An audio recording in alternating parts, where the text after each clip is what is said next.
باقی 2 کویسچنز نہیں ہوں گے۔ اس سے یہ بات بھی معلوم ہوئی، ہماری عوام کے لیے بڑی توجہ طلب بات ہے کہ اس سے یہ معلوم ہوتا ہے کہ صرف ایک حدیث کو پڑھ کر، ایک آیت کو پڑھ کر نتیجہ نہیں نکالا جاتا ہے، بلکہ جس مضمون سے متعلق جس ٹاپک کی یہ حدیث ہے، اسی ٹاپک پر جتنی بھی حدیثیں ہیں، جتنی بھی آیات ہیں، سب کو پہلے سامنے رکھنا ہوتا ہے، تب ایک نتیجہ آپ مرتب کرتے ہیں۔ ورنہ تو صرف اس حدیث کو سننے کے بعد کوئی بھی یہ دعویٰ کر سکتا ہے کہ میں بخاری میں دکھا سکتا ہوں کہ نبی کریم صلی اللہ علیہ وسلم نے فرمایا قبر میں صرف ایک سوال ہوگا، یعنی میرے بارے میں۔ سرکار نے فرمایا صرف مردے سے پوچھیں گے بتاؤ تم ان شخص کے بارے میں کیا کہتے ہو۔ اب ہم کیسے رد کریں گے؟ تو یقینی سی بات ہے، ہم یہی کہیں گے کہ بھائی اس ایک حدیث میں تو یہ ہے، لیکن آپ اسی سے متعلقہ دوسری حدیثیں بھی تو دیکھیں، اس میں نبی کریم صلی اللہ علیہ وسلم نے 3 سوالات کا ذکر فرمایا ہے۔ اس کا مطلب یہ ہے کہ 3 سوالات ہوں گے، ایک نہیں ہوگا۔ ہاں، یہاں پر ایک کا ذکر کیا گیا۔ تو اس لیے ہماری عوام سے گزارش ہے کہ یہ جو بعض اوقات ایک حدیث اٹھا کر، ایک آیت لا کر بڑے بڑے علماء کو چیلنج دینا شروع کر دیتے ہیں کہ ایک عالم ہیں، ایک مفتی ہیں، وہ بیان کر رہے ہیں، کہتے ہیں یار یہ مفتیان کرام کیا بیان کر رہے ہیں، میں نے تو خود حدیث میں پڑھا ہے اس کے خلاف۔ بھائی آپ نے اگر پڑھا ہے تو ایک حدیث پڑھی ہے، وہ جو بیان کر رہے ہیں وہ سینکڑوں حدیثوں کا نچوڑ بیان کر رہے ہیں۔ یہ ہمارے نبی کریم صلی اللہ علیہ وسلم کی عادت مبارکہ تھی، یعنی یہ طریقہ تھا، کسی کے سامنے کیسے بات بیان فرماتے تھے، یعنی کمپلیٹ بات بیان کر دی، دوسرا کوئی آیا اس نے پوچھا، جتنی اس بات کا حصہ اس کے لیے اہم تھا بعض اوقات اس کے سامنے ذکر کر دیتے تھے۔ تو یہ الگ روایت کرتے تھے، وہ الگ روایت کرتے تھے، کسی تک یہ روایت پہنچی، کسی تک یہ روایت پہنچی، لیکن بات تو دونوں ایک ہی ہے نا۔ ایک میں ذرا تفصیل سے بیان کیا، ایک میں تھوڑا سا کمی کے ساتھ بیان کیا۔ اب یہ ایک سننے والا یہ تو نہیں کہہ سکتا، یعنی ایک روایت کو سننے والا کہ اس کے علاوہ روایت کا میں انکار کروں گا، یا دوسری روایت کو سننے والا کہے گا میں اس کا انکار کروں گا، یہ غلط ہے۔ تو یہی عوام الناس کی بیماری ہے کہ یہ تھوڑی سی 1-2 حدیثیں پڑھ لیں، کہیں ایک آیت پڑھ لیں، کہیں ایک آدھ تفسیر پڑھ لیں تو علماء کو چیلنج دینا شروع کر دیتے ہیں۔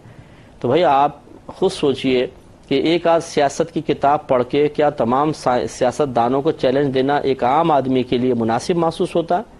ایک آدھ نیٹ سے متعلق کتاب پڑھنے کے بعد تمام آئی ٹی کے شعبے سے وابستہ لوگوں کو آپ چیلنج دے سکتے ہیں؟ اسی طریقے سے ڈاکٹری کی، طب کی کوئی ایک آدھ کتاب پڑھ کر آپ یہ کہہ سکتے ہیں ڈاکٹر تو سارے چنے بیچ رہے ہیں، مجھ سے مقابلہ کر لیں؟ یقینی سی بات ہے نہیں۔ اسی طریقے سے اگر آپ نے دین کی کوئی ایک آدھ بات کہیں پڑھ بھی لی، اس سے کوئی نتیجہ آپ کی سمجھ میں آ بھی گیا، اس کو بنیاد بنا کر علماء کو چیلنج دینا یا مفتیان کرام کے علم پر شکوک و شبہات کرنا شروع کر دینا کہ یار یہ تو پتہ نہیں کیسے بات بیان کر رہے ہیں، حدیث تو یہ کہہ رہی ہے۔ بھائی آپ کو بھی یہ معذرت کے ساتھ کوئی برا نہ مانے، عوام کو تو یہ حق ہی حاصل نہیں ہے کہ وہ براہ راست خود قرآن و حدیث کو دیکھ کر نتیجہ خاص کرنے کی کوشش کرے۔ قرآن اٹھا کے پڑھیے، اللہ تبارک و تعالی نے واضح طور پہ فرمایا فَاسْأَلُوا أَهْلَ الذِّكْرِ إِن كُنتُمْ لَا تَعْلَمُونَ، اگر تم نہیں جانتے تو اہل علم سے سوال کرو۔ لہذا معلوم یہ ہوا کہ اللہ تعالیٰ نے یہ نہیں فرمایا اگر تم نہیں جانتے تو قرآن پڑھو، نہیں جانتے تو حدیث پڑھو، بلکہ فرمایا اگر تم نہیں جانتے تو علماء سے معلوم کرو، اہل علم سے معلوم کرو۔ اس کا مطلب یہ ہوا کہ قرآن و حدیث میں سب کچھ موجود ہے، لیکن اس کو سمجھنا ہر ایک کے بس کی بات نہیں ہے۔ علماء سے رجوع کرنا پڑے گا، مفتیان کرام سے رجوع کرنا پڑے گا، وہ اس کی توضیح، تشریح، تفسیر بیان کریں گے، تو پھر اس کی روشنی میں نتیجہ جو کچھ بھی نکلے گا اسے قبول کرنا ہوگا۔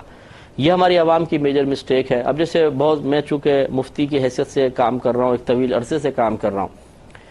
تو یہ مسلمہ قاعدہ ہے کہ شوہر جب بیوی کو 3 طلاقیں دے دیتا ہے تو بس وہ اس کے نکاح سے مکمل طور پہ نکل گئی، اب حلالہ کے بغیر واپس نہیں آ سکتے، قرآن اور حدیث کا یہ فیصلہ ہے۔ لیکن ہمارے بعض عوام ہمیں کال کر کے کہتے ہیں کہ اس کا کیا مسئلہ ہوگا، جب ہم مسئلہ بتاتے کہتے ہیں لیکن سورۃ طلاق میں تو ایسا لکھا ہوا ہے، فلاں سورت میں تو ایسا، سورہ بقرہ میں تو ایسا لکھا ہوا ہے۔ ارے بھائی آپ نے سورۃ طلاق اور سورہ بقرہ کو کہاں سے سمجھ لیا؟ خالی آپ نے پڑھ کر اور تھوڑی سی ایک آدھ مضمون پڑھنے کے بعد آپ عالم ہو گئے کہ ایک آپ مفتی کو جو اس کا وہ رزلٹ آپ کے سامنے قرآن و حدیث کو نچوڑ ذکر کر رہا ہے آپ چیلنج کرنا شروع ہو گئے؟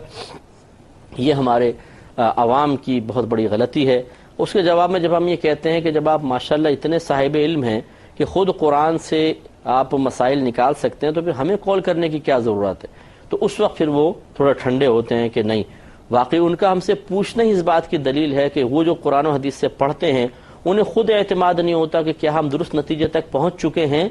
یہی ہم آپ کو سمجھا رہے ہیں کہ اگر آپ نے قرآن و حدیث سے کچھ سمجھ بھی لیا تو اس پر مکمل طور پہ اعتماد کرنے کے سلسلے میں بھی آپ علماء کی طرف محتاج ہیں کہ پہلے آپ علماء سے معلوم کریں کہ جو میں نے سمجھا وہ صحیح بھی سمجھا ہے کہ نہیں سمجھا، تو اس لیے اس پہ توجہ کریں۔ تو لہذا معلوم یہ ہوا کہ نبی کریم صلی اللہ علیہ وسلم نے صحابہ کرام علیہم الرضوان کو قبر